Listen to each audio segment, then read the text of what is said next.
Capítulo 8. Conhecendo a colônia. Frederico levou-me para andar de aeróbus. São conduções coletivas usadas no plano espiritual. Em quase todas as colônias há aeróbus de 3 tamanhos: grande para muitos passageiros, médio e pequeno. Como não tenho com que comparar esse meio espetacular de transporte, poderia dizer que é um ônibus com mistura de avião, sem barulho, sem poluir, confortável e muito limpo. Não tem asas. Tem os pontos certos onde param, para descer e subir passageiros. Há aeróbus que transitam só pela colônia, e alguns que vão de uma a outra, e ainda da colônia Terra. Eles não transitam pelo umbral, a não ser em raras exceções, indo direto a postos de socorro lá localizados.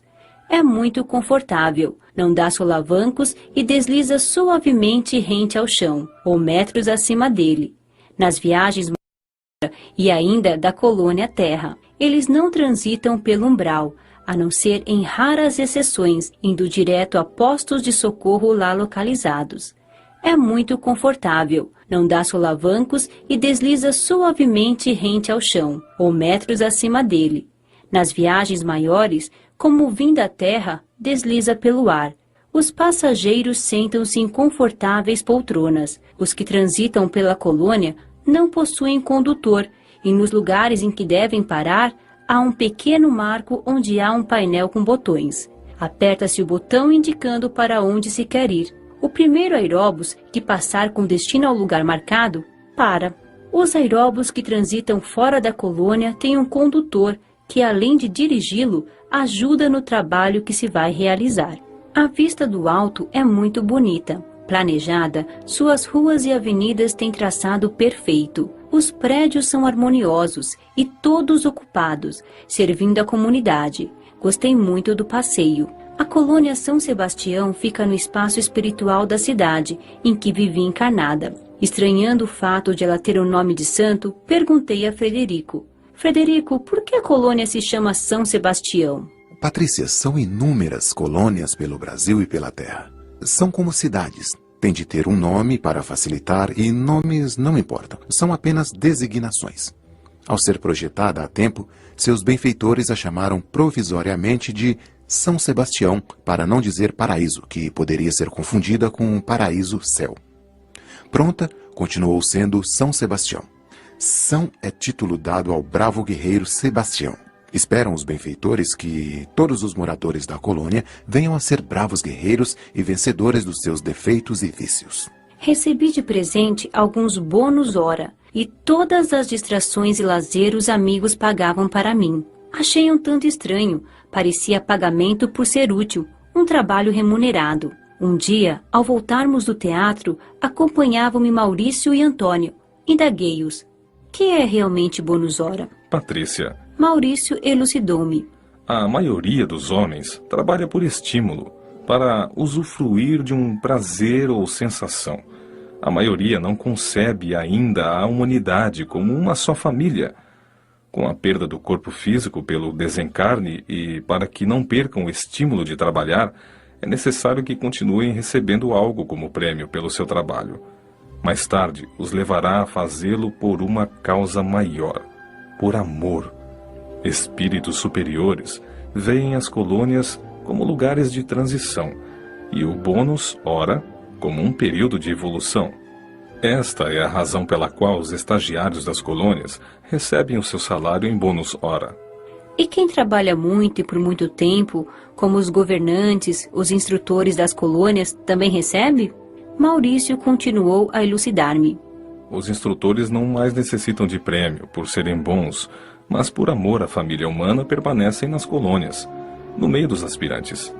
Para não os menosprezar, não se destacarem e não serem confundidos com vaidosos, usam os bônus para se igualarem ao nível dos moradores que ainda pensam em prêmios e castigos. Todos utilizam o bônus hora, para não haver grupos de protegidos e de desprezados. Os que trabalham bastante e que poderiam receber muito, solicitam somente os que lhes são necessários. Entendi que meus acompanhantes não trabalhavam para ter bônus hora, utilizavam-se deles somente quando necessário. Os dois muito trabalhavam e por amor. Curiosa, indaguei-os novamente e desta vez foi Antônio que respondeu prazerosamente. Há nas colônias os que não trabalham e por isso não têm direito ao bônus, ao lazer? Há.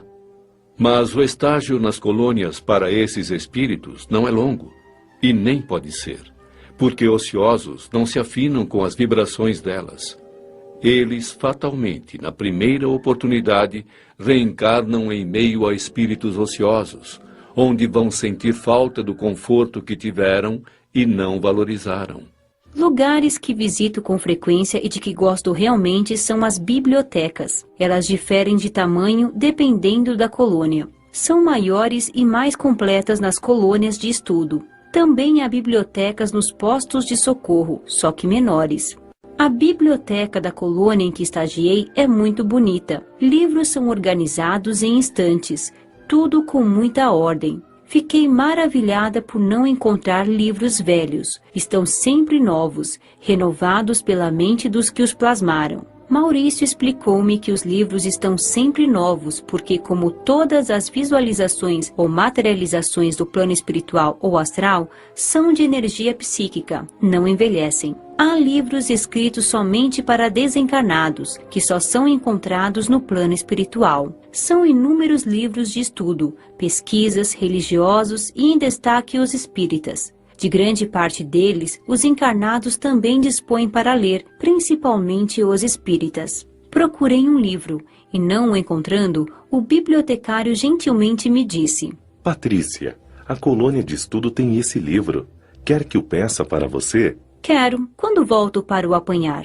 Ora, espere uns minutos, que estará aqui.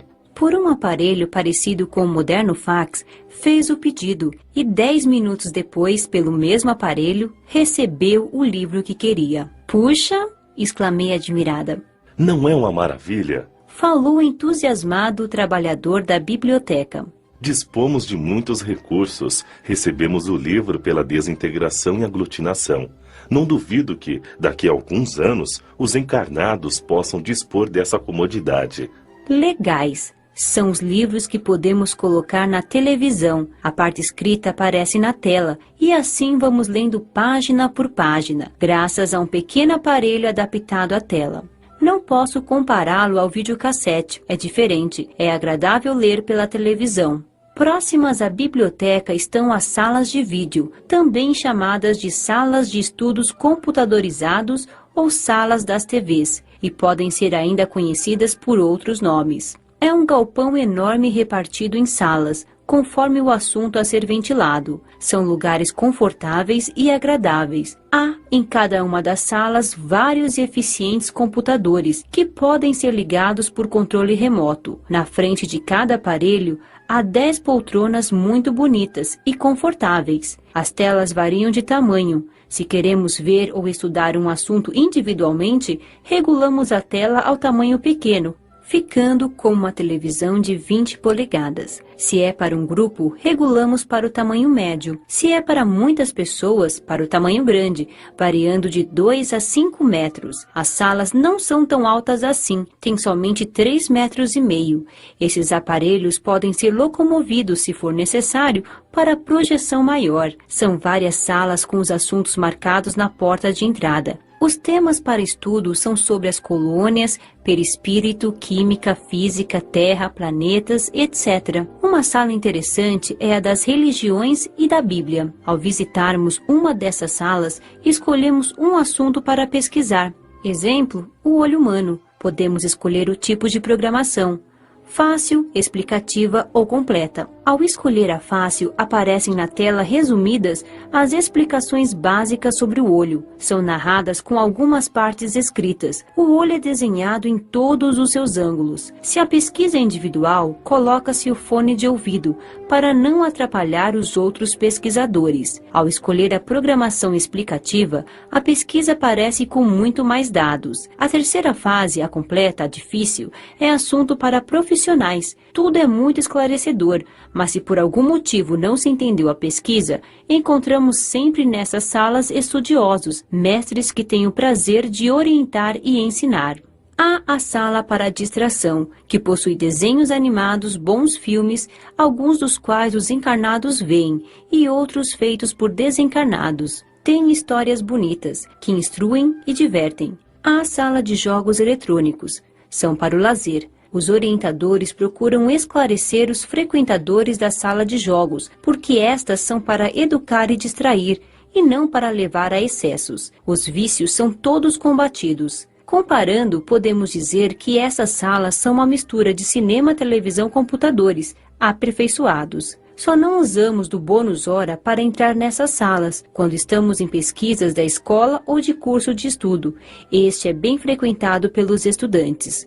Quase todas as colônias têm essas salas, mas não as vi em postos de socorro. Nas colônias de estudo, elas são bem grandes e são inúmeros os assuntos. Gostei e gosto muito de pesquisar nessas salas. Conhecendo quando encarnado o cinema, a televisão e o computador, encantei-me diante dessa tecnologia, mas o que mais gostei foi de usar esse processo para ver, conhecer as obras de Allan Kardec. Aparecem as imagens dele e de sua equipe encarnada e desencarnada, trabalhando em cada obra, estudando, pesquisando e sendo orientado pelos benfeitores que o ajudaram.